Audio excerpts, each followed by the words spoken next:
un rato me voy al básquet, lo adelantamos para esta hora, así que primero agradecerle a Campera que me haya permitido hacerlo. Y decíamos, este año la Lida no solamente se va a dedicar, o el micro de la Lida no solamente se va a dedicar a lo que tiene que ver con lo deportivo, ya hemos implementado el hecho de por ahí traer a hermanos, padre e hijo, sobrinos y tíos que juegan en la Lida, en el mismo equipo, en distintos equipos, y de a poco lo vamos haciendo para mostrar un costado social. Hoy el costado social es otro. Mañana se conmemora el día del veterano y el caído en Malvinas. Y como no vamos a estar al aire, decidimos anteayer, charlando con Campera, al unísono hacer en la voz de esta persona un homenaje a todos los caídos y los veteranos en Malvinas. La persona a quien hago referencia es Osvaldo Rigoni, a quien me une una relación de respeto y aprecio mutuo desde hace mucho tiempo. En algún momento nos hemos peleado jugando cuando nos enfrentábamos, hoy la relación es distinta, pero el respeto, porque el tipo tuvo lo que hay que tener cuando era un pendejo, fue a las Malvinas, y hoy quiero que él, en voz propia, le cuente a la gente todo lo que pasó, porque hay mucha gente, sobre todo mucha juventud, que por ahí se olvida de estas situaciones o no las registra. Osvaldo, te presento, ya vienen las noticias y después de las noticias seguimos charlando. El gusto de tenerte con nosotros. Bueno, muchísimas gracias, muy buenas noches. Un placer. Un gustazo poder estar nuevamente por acá. Y bueno, las palabras de bienvenida son una caricia al alma, así que muchísimas gracias. Bueno, el top marcó las 20. Llega el Rodrigo Las Dicas, las noticias, y seguimos charlando con Osvaldo Rigoni. Hoy no lo voy a presentar como miembro de la Lida, sino como veterano de Malvinas. Radio Altos, dale más a tu radio. 97.9. El sonido justo en cada momento de tu vida. Presentan la información. Asociación Médica de Bahía Blanca. Codimat. Materiales para tu construcción.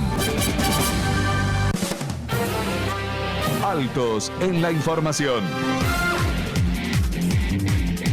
En la hora 20, la temperatura en Bahía Blanca es de 19 grados, el cielo está cubierto con neblina. Robo de fentanilo, no manejamos ninguna hipótesis, dijo Gustavo Carestía, tras el faltante de 25 ampollas. El director del hospital municipal contó que es la primera vez que sucede algo así y dijo que un número reducido del personal tiene acceso al medicamento. Luis Caputo reconoció que la inflación de marzo puede ser más alta de lo esperado por el aumento de la nafta. El jefe de Hacienda disertó en la Bolsa de Comercio de Rosario, ratificó el rumbo y defendió la reforma laboral como clave para el programa económico y además insistió en que no aplicara una devaluación para mejorar la competitividad. Irán acusó a Estados Unidos de plantear exigencias irracionales para terminar la guerra en Medio Oriente. Teherán reiteró que no hay un diálogo bilateral en curso y exigió un cese de hostilidades garantizado. También señaló que está preparado para cualquier escalada militar, incluido un ataque terrestre. La temperatura en Bahía Blanca es de 19 grados, el cielo está cubierto con neblina, la humedad es del 99% y el viento del sector sudeste a 15 kilómetros por hora. Informó Altos 97.9. Pasión por la radio. Presentaron la información. Asociación Médica de Bahía Blanca. Codimat. Materiales para tu construcción. Otoño. Sí, el que vivimos acá. 97.9. Tu radio.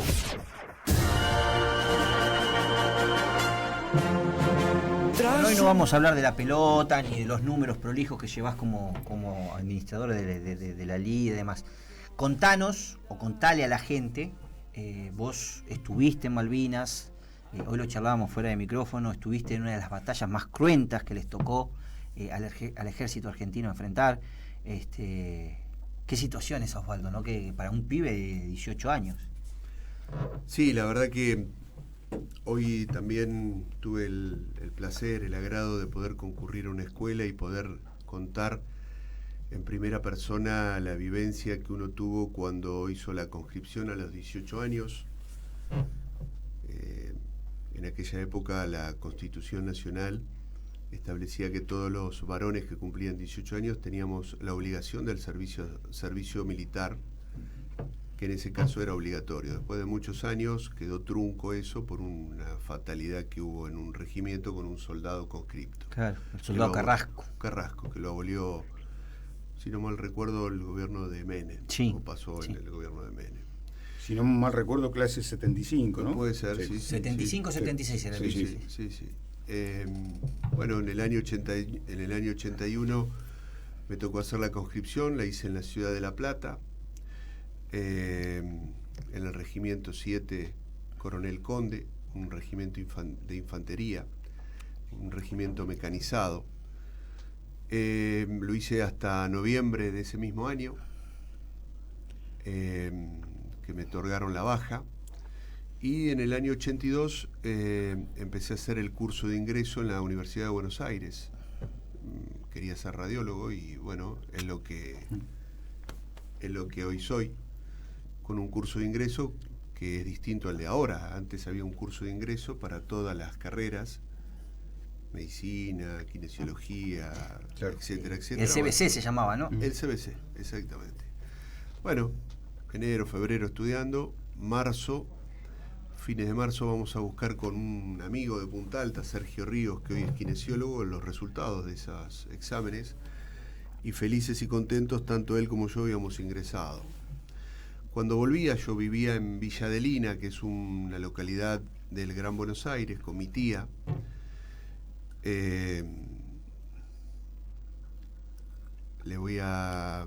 Viajábamos en el tren, y en el diario Crónica leo que los ex soldados conscriptos que habían sido de baja en el año 81, en noviembre del año 81, teníamos que regresar al cuartel. Bueno, llegué a la casa de mi tía, que no era cerca, era bastante lejos, y le aviso a mi tía, le digo, mirá, tía Nelly, mañana me voy al regimiento porque nos llamaron, no sé por qué será. Bueno, al otro día agarré mis cosas y me fui. Y la verdad que ahí llegué a La Plata, listo, mostraba el documento, adentro. Estuvimos unos días en el regimiento y después, con el resto de los ex conscriptos que habíamos sido dados de baja, nos avisan que íbamos a ir a Malvinas. Y ahí, ahí se te cruzan un montón de cosas. Punto número 1, la familia, mi papá, mi mamá. Mi tía, que era mi mamá en ese momento. Y pensar cómo lo iban a soportar. Más que nada mi madre, porque mi madre tenía un problema cardíaco y eso me llevaba a pensar si mi vieja sabía que iba a una guerra, qué era la guerra, porque yo estaba en pañales, como todos nosotros estábamos en pañales, no sabíamos lo que era, lo único que teníamos era ropa de combate, ropa verde, un fusil oxidado, y bueno, nos subieron en los Unimog, que eran los vehículos de movilización en esa época. Nos llevaron hasta el Palomar, del Palomar tomamos un avión hasta Trelew, y de Trelew otro avión a Río Gallego, y de Río Gallego fuimos a Malvinas. Llegamos un día que hacía mucho frío, 5 de la tarde, ya era de noche, en abril. Ya era de noche, más o menos fue el 14 de abril que llegamos. Y hicimos noche ahí en Puerto Argentino, y de Puerto Argentino al otro día nos fuimos caminando hasta el Monte London, que es unos cuantos kilómetros, llevando todos los pertrechos, la ropa, y nada más que eso. Nosotros estábamos a cargo de un oficial y de un suboficial, y a mí me tocó ser el apuntador de un mortero, que lo único que sabía del mortero era que era un aparato que se ponía un proyectil por adelante y que percutía ese proyectil y salía. Estaba en bola, no sabía nada. Y todo eso uno lo iba pensando. Si a eso le agregábamos que los primeros días fue como algo complaciente, pero nos fuimos dando cuenta de la magnitud, particularmente la magnitud de lo que era la guerra, porque el personal militar nos hacía hacer los pozos donde teníamos que vivir, donde teníamos que estar. Y esos pozos no eran un pozo que vos agarrás una pala y cavas un pozo y listo. Claro. Era tierra arcillosa, era tierra con piedras, piedras lajas, pero teníamos que hacer primero los de ellos y después los nuestros. Encima entonces primero ahí, de ellos. así empezamos a ver cómo era el manejo. Ya lo vivimos en la Colimba, no se olviden que estábamos en un gobierno de facto, Claro. la dictadura militar, Claro. con un presidente, un jefe de Estado, que le decía a los ingleses, y ustedes lo creo que lo recuerdan, si quieren venir, que vengan, que le presentaremos batalla. Sí. Yo era un ignorante, pero pensaba, Leo, decía, ¿cómo le vamos a decir eso a un país colonialista? ¿Usted pensá que no van a venir? Van a venir, lo hablábamos entre nosotros, claro que van a venir. Ellos van a querer recuperar lo que nosotros, que nos corresponde, y nos sigue correspondiendo y nos va a corresponder, ellos van a venir a presentar batalla, seguro. Tenemos que estar firmes en eso, tenemos que saber lo que vamos a hacer. Lo hablábamos entre nosotros, no, que sí. Y los ingleses vinieron de 12.000 kilómetros. Venían mejores equipados, con mejores armamentos. Venía un submarino nuclear. O sea, con especialistas en la materia, porque ellos tienen nosotros éramos historias. Distintos comandos. Claro. Claro. Historia ¿Te de podés guerra. imaginar que nosotros éramos unos gurises, éramos Todos pibes, 18, 19 años. Yo cumplí 19 años en Malvinas y volví con 20. Yo cumplo los años el 24 de abril. Qué bárbaro. Llegué el 14 de abril a Malvinas y volvimos el 16 de junio. Cumplí 20 años. 20 años. Así que bueno, se fue desarrollando el periodo, digamos, de tranquilidad hasta que el 1 y el 2 de mayo, cuando el Conqueror, submarino inglés nuclear, bombardea fuera del área de exclusión al portaaviones, ahí nos enteramos de eso y ahí dijimos, tenías razón, Rigoni. Esto no es joda. Claro que no es joda, muchachos. Con 19, 20 años, quizás algunos, sin desmerecer nada, sin pecar de soberbios, sin nada por el estilo, teníamos un poquitito más de relación cultural que la pobre gente que vivía alrededor de La Plata y se dedicaban al cultivo y no veían más allá de eso, con mucho respeto. Sí. Y ahí se dieron cuenta que íbamos a tener lío, íbamos a estar mal. A partir de ese momento empezaron de día los aviones C. Harry a tirar bombas y a la artillería contra distintas posiciones y a la nuestra. Y durante la noche la artillería naval nos bombardeaba todas las noches. O sea que de día teníamos miedo y de noche teníamos miedo. Pero ese miedo sostenido. Tal es así que la artillería naval, nosotros estábamos en la montaña del Monte London, en una de las laderas del monte, y tuvimos que cambiarnos para la otra ladera del monte porque de ese lado las bombas de la artillería naval llegaban hasta nuestras posiciones. Psicológicamente nos hicieron mierda. Ya con eso estábamos hechos. Tal mierda. cual. Claro.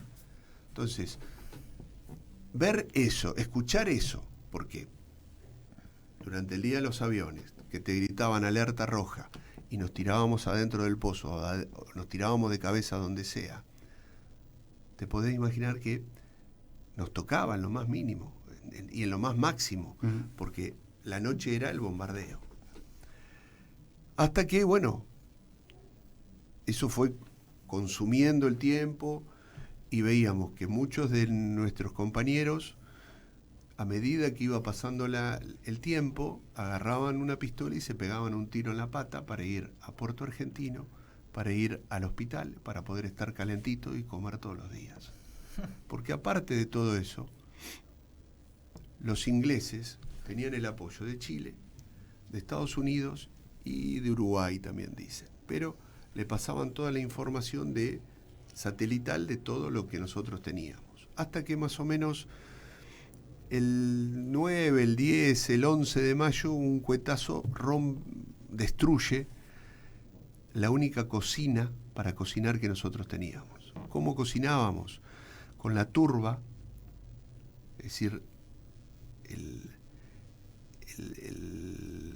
la hierba de arriba, no de abajo, no la raíz, porque era un terreno muy arcilloso, de mucha humedad, lo poníamos a calentar y con eso tirábamos un par de garbanzos, algún pedazo de carne y eso comíamos. Una vez que ese cuetazo destruyó esa cocina, empezamos a tener y pasar y padecer el hambre mientras teníamos el personal de cuadro que tenía su ración y nosotros no teníamos esa posibilidad.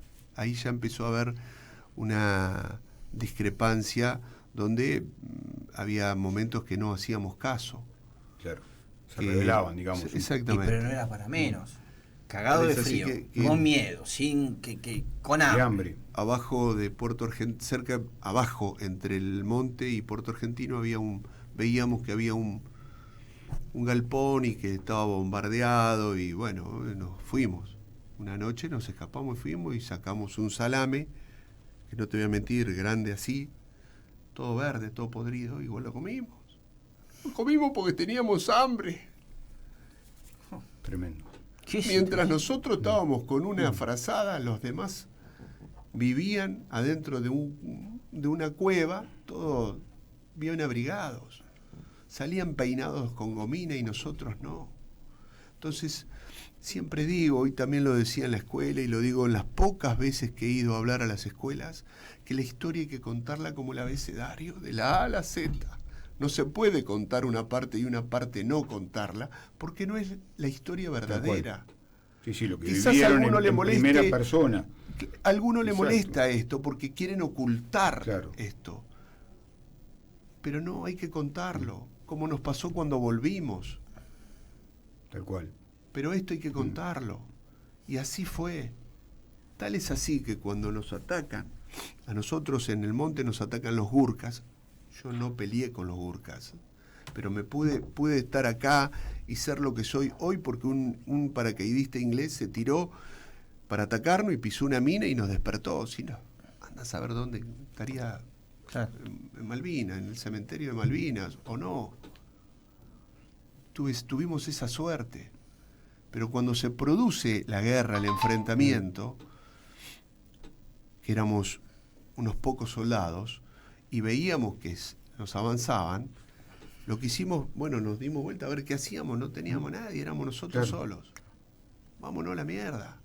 ¿Qué fue lo que hicimos? Agarramos un cable de un telégrafo y nos fuimos siguiendo ese cable de la tierra, levantándolo de la tierra, para ver a dónde llegábamos. Y llegamos hasta Puerto Argentino. Y eso significa los buenos militares y los malos militares. Yo no vivo del rencor, para nada, pero hay que tener memoria y verdad. Sin duda. Y la verdad verdadera, no lo que uno quiere contar para quedar bien. Y eso no es solamente eso, es vejaciones, haber visto estaquear conscriptos porque se rebelaban, haber ido a robar, como en Malvinas había ovejas, fueron a matar una oveja para poder comerla y estaquear a ese conscripto porque fue a robar o porque fue a alimentarse. Entonces todo eso llevó una motivación muy difícil, no había compatibilidad. Si a eso vos le sumás que teníamos todos los días, de noche y de día, porque después iba pasando el tiempo, y el día, luz día, era cortito, era más noche. Tal cual. Sí, es decir, no era lo mismo el día en abril que en mayo y menos en junio. Eran mayor cantidad de horas noche que de día. Tal cual. Así que ese hostigamiento que hacían los ingleses les dio resultado. De noche y de día nos castigaban. Y si a eso le sumábamos que no teníamos pertrechos, no teníamos alimentación, no teníamos nada, y los ingleses, en compañía de otros estados, lo primero que hicieron, ¿qué fue hacer?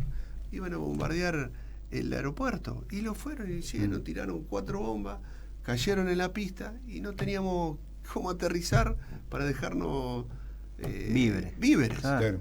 Era obvio, era lógico. Sentido común. Sentido común, no iban a venir. ¿Cómo no van a venir? Van a venir, se van a hacer 12.000 kilómetros porque van a querer recuperarlo. Es que, a ver, un país chico como Argentina le había mojado la oreja. Sí, pero claro, y en ese momento, en el contexto, se decía, pues, yo vuelvo a mirar los programas de entonces y demás, que no iban a venir porque Malvinas no representaba ninguna situación que les dé beneficio, ¿no? Claro, económicamente no era y demás. Pero bueno, Malvinas, a ver, Osvaldo dijo una gran realidad. La Malvinas es la puerta abierta a la Antártida. Tal cual. Claro. Es la puerta del. Sí, bueno, pero el mensaje en ese momento era, viste, no vienen, olvídate que van a venir hasta acá. No nos olvidemos que en esa frase de Galtieri, dictador Galtieri, represor, unos días antes el pueblo argentino había salido a Plaza de Mayo a pedir para la vuelta de la democracia. Claro.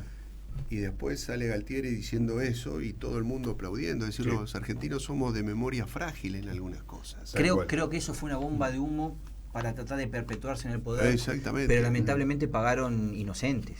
Lamentablemente. Yo siempre... fue un suicidio, ¿no? Sí, fue un suicidio es que en realidad empujado, porque mandaron, como decía a pibe de 18, 19 años, porque los militares de carrera, peinadito con gomina, calentito, tenían su comida, no estaban en el frente a la par de los pibes. No. Hubo situaciones como las que cuenta Osvaldo tremendas, ¿no?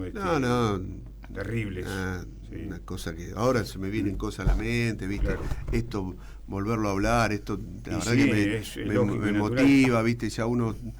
¿Y te costó, Osvaldo, el día después? O sea, ya... Nosotros cuando volvimos, cuando nos toman prisionero, cuando volvimos a Puerto Argentino y nos toman prisionero, una vez que ganaron el Monte London, que era el monte principal para llegar a Puerto Argentino. Estaba el monte Two Sisters, que es 2 hermanas, y un poquito más atrás el Monte London. Una vez que tomaron el monte 2 hermanas, se dedicaron al Monte London, lo tomaron, nosotros retrocedimos, fuimos a Puerto Argentino, nos sacaron todos los pertrechos y nos quedamos acostados o sentados atrás de un container. Y con unos amigos de hoy mirábamos y decíamos, estamos atrás de un container, macho, ¿qué tenemos? Y lo abrimos, lleno de mantecoles, panzada de mantecoles nos hicimos. Y nos llevaron al Canberra, un buque inglés, que no era o no es, no sé si todavía está en actividad, creo que ya dejó de estarlo. Era un crucero. Bueno, ahí nos tomaron de prisioneros. Nos trataron mejor los militares ingleses que los militares argentinos. Cuenta vos, lo cuentan varios, sí. Pudimos comer, pudimos bañarnos, pudimos todo. Con las cuestiones militares de por medio, pero pudimos. Sí. Llegamos a Puerto Madryn, que hoy vos estabas hablando, y hay una anécdota muy importante. Cuando fue que llegamos nosotros, Puerto Madryn se quedó sin pan. Qué bárbaro. ¿Por qué? Porque las ganas de comer que teníamos, la gente nos acercaba ese trozo de pan, ese pedazo de pan, y fue el día que después nos dijeron, nos comentaron, la historia nos contó, que fue el día que Puerto Madryn se quedó sin pan. De ahí nos fuimos en un avión, nos llevaron hasta el Palomar, y en el Palomar nos llevaron hasta la Escuela Mecánica. Escuela Mecánica que todos sabemos lo que fue, donde la oligarquía militar nos quería hacer callar, nos daba la directiva que no habláramos, que... Sí, lo escondieron, básicamente. Nos escondieron, ¿no? Claro. Exactamente. tal fue el quilombo que le armamos que nos tuvieron que subir en unos colectivos y llevarnos a La Plata. Allá, bueno, yo no tenía mi familia, tenía un amigo que hoy es mi gran amigo, que es el doctor Alejandro Ferro.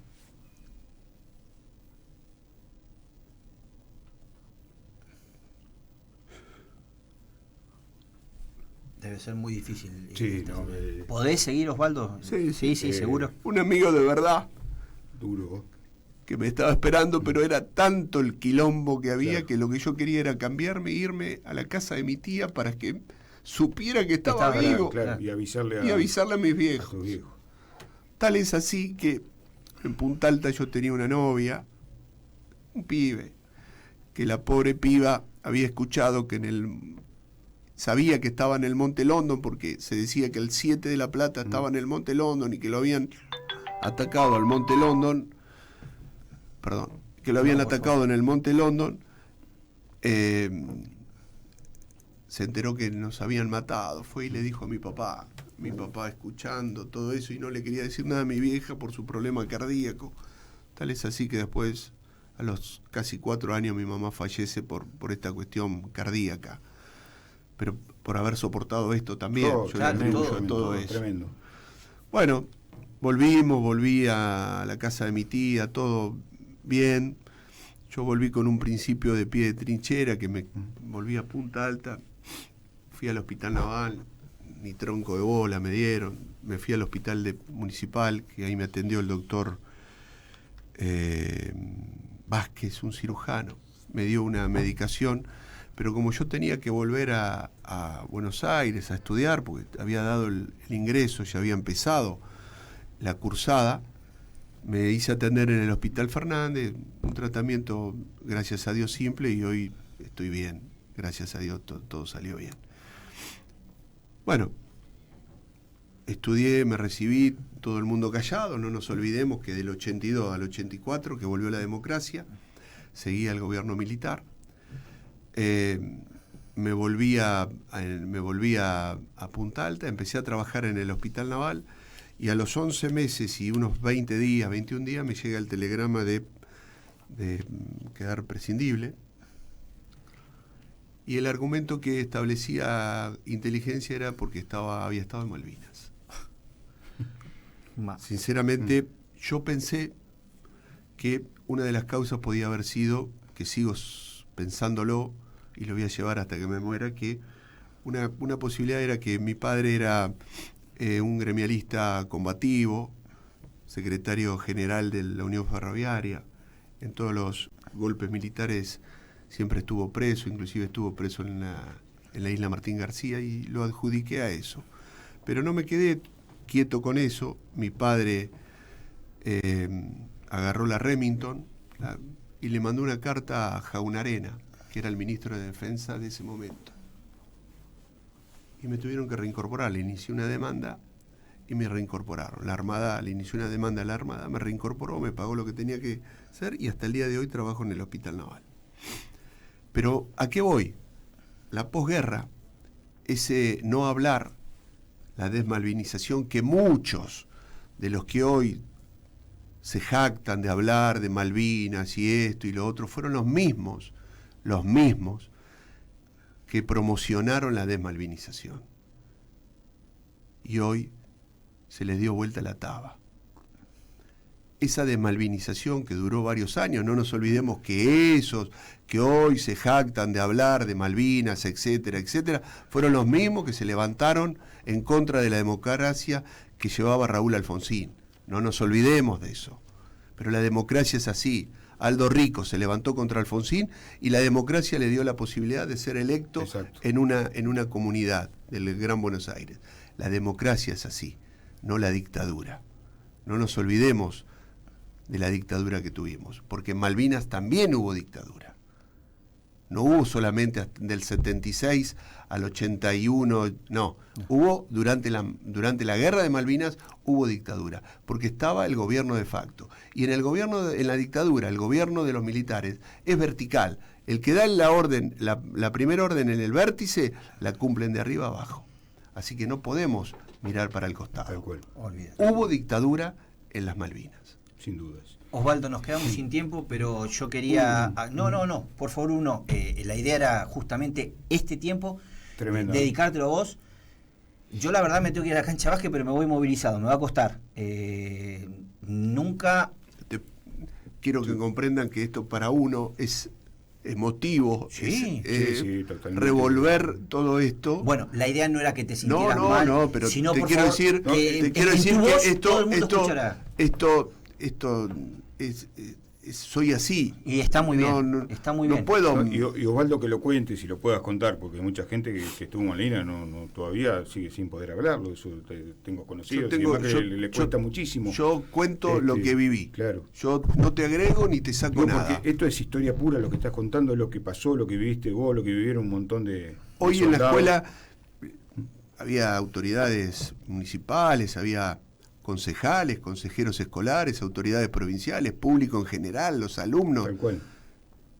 Mucha gente me decía, esto se tenía que haber dicho antes. Y claro, sí. Yo lo digo ahora porque me invitaron y lo digo, y cuando voy a las otras 3 escuelas que fui durante estos 44 años, dije lo mismo, ni una palabra más, ni una palabra menos.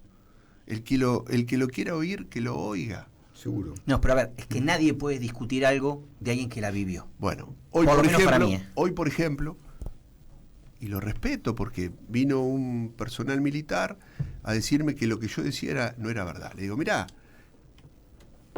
es tu opinión, yo te estoy contando lo que yo viví. Claro. No, que no puede ser. Le digo, mirá, vamos más simple.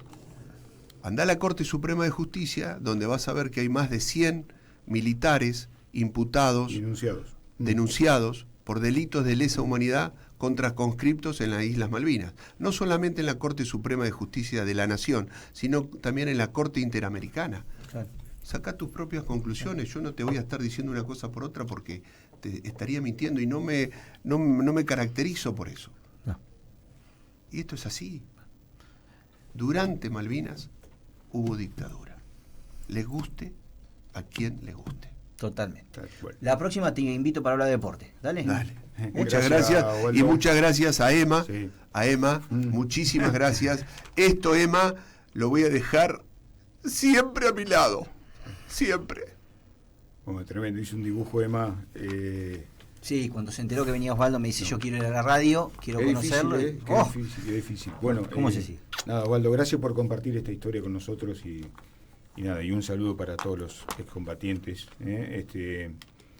Insisto, es algo que particularmente, al menos en nuestra generación, que éramos muy chicos, muy pibes, nos marcó de sobremanera y bueno, escucharlo en primera persona es muy fuerte, es tremendo. Es tremendo. No sé si hay una palabra, viste, que a veces, por más que busques una palabra para explicar seguramente todo lo que viviste también, si alguien te dice definir una palabra, no la encontrás, ¿no? Porque son sensaciones que difícil de describir, de dimensionar, de todo lo que estás contando. No es la primera vez que lo escucho de un excombatiente, lo que decís vos, no sos el primero, ni el último seguramente, todo lo que vivieron, y la verdad que estoy de acuerdo con todo lo que dijiste, más allá que algunos nos dirán, ustedes no la vivieron, ustedes no estuvieron, viste que ahora pasa eso, ¿no? Sí. Creo que... Te digo más, hoy por hoy, el 60% de la población de Argentina desconoce la gesta de Malvinas. Totalmente. La desconoce. El 40% restante es de la edad de 60, 65, 70, 75 años, que ya es un tope de edad que estamos hasta ahí. Casi el 40% vivió o reconoce la gesta de Malvinas. El resto, el 60% largo... Sí, yo te voy a decir algo, gracias a Dios, mi profesión, el periodismo deportivo, me permitió conocer mi país de punta a punta. Es lo que más me dejó la profesión, ¿no? Conocer este hermoso país. Te puedo decir que hay muchos lugares donde Malvinas está impregnado en la gente, en lo cotidiano y demás. No sé por qué, pero no en todo el país. Yo creo que pasa fundamentalmente en localidades que tienen donde hay estructuras militares, Punta Alta, Bahía Blanca. Sí, pero bueno. Se cuenta distintas versiones y bueno, Vos fíjate que a Malvinas fuimos 9.000 y la pensión por excombatiente la cobran 25.000. Sí. Algo hubo ahí. Sí. Claro. Si hubiéramos ido 25.000, las islas se hubieran hundido. Claro. Claro. ¿Qué tema ese, no? Bueno, tenemos para hablar un rato. No, tenemos para hacer una edición especial de muchos programas. Y les quiero agradecer por el espacio. No, por favor. Al contrario. Muy atentos, muy amable y muy respetuoso de parte de ustedes hacia mí, y creo que de mi parte hacia ustedes lo mismo. Totalmente. Gracias por venir. Gracias a ustedes. Gracias totales. Cierre el micro de la Lida y la pausa. Espacio LIDA, Liga Interprofesional de Deporte Amateur. Más de 40 años acompañando tu pasión. Hola, soy Pablo Colefi. Viva la radio, viva el básquet, viva Bahía Blanca. Radio Altos, ahora también con el básquetbol local. Hoy transmitiremos desde las 21 con los relatos de Helio Fragosa. El encuentro entre Alemna Postá, Radio Altos FM 97.9. Pasión por la radio y por la pelota. Doctor Sebastián Ketglas, oftalmólogo, especialista en